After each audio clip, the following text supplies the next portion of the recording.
My name is Blake LeVine. In this video I want to talk about understanding heroin addiction. This year, a couple months ago, I got a tragic, shocking call in the middle of the night that my 27-year-old brother had died of a heroin overdose. I didn't even know that he was addicted to heroin. He kept it secret, and basically from what I found out is he went to a bar that night. He went home alone. He walked home from the bar, so he wouldn't drink and drive, which I guess is good. And he ended up going in his place where he was living, and he put a needle in his arm. He died instantly. He fell back. Supposedly he hit his head, and there was blood everywhere.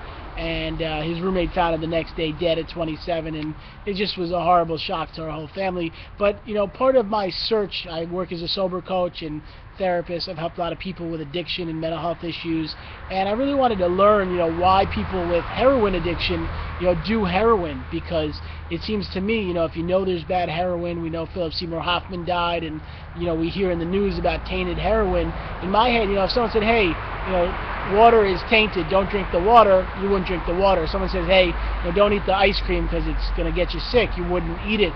But you know, I worked at a rehab facility around the time my brother died, and I said to some of the people there, you know, if you knew there was bad heroin around, wouldn't that scare you and get you to say, you know what, forget this, I'm not going to, you know, really take heroin anymore, I'm going to do something else because I'm worried I could get sick. And they looked at me and they started laughing. They said, for someone that's addicted to heroin, they want the strongest, most toxic possible heroin they can get.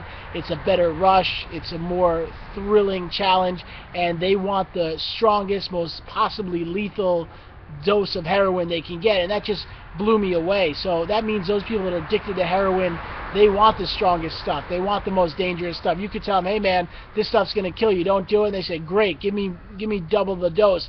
So I just want to say that when you have a loved one or a friend, or you suffer from, you know, heroin addiction, it is so hard and such a challenge. But I've seen people with these addictions go to rehab and work on their lives and get, you know, back to a place where they believe in God and they have hope, and they know that there's something else out there, you know, because I really feel many with addiction are using it to fill some void. Maybe they're, you know, depressed about life, or they feel not good enough, or they need a rush, or they need, you know, to feel amazing, and they can't find anything naturally that will do it.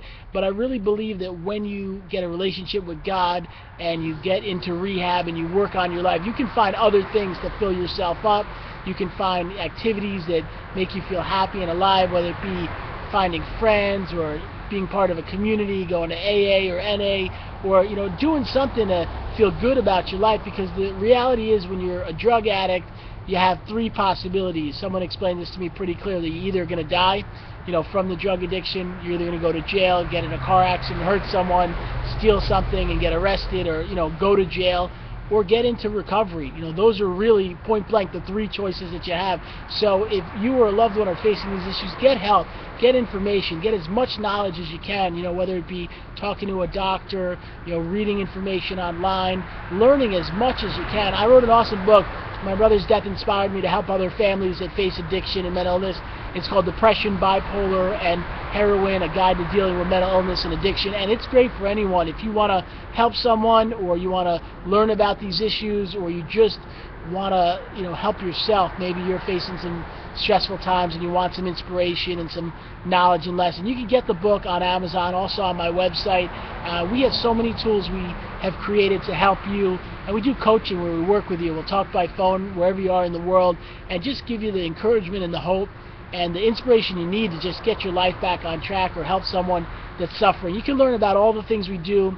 Please go to my website. It's called bipolaronline.com, bipolaronline.com, and check out the book. It's a great guide, and I feel very lucky to have written the book and sharing all the lessons that I've learned, because I really think when we work together and get hope, we can come, you know, and be able to handle almost anything. So I want to thank you for watching this video, and wherever you are, no matter what your loved one or you are facing, I pray and hope that things work out. Sometimes it gets real dark, you know, right before things get better, and I hope for you that's the situation, that maybe your loved one or you turn your life around. And I believe in you. It's not always easy, but I've watched people with, you know, real hardcore severe addiction get their lives back on track, and I hope you can get that for yourself or your loved one. And if you ever need any help, you reach out to me on my website. All my contacts on there.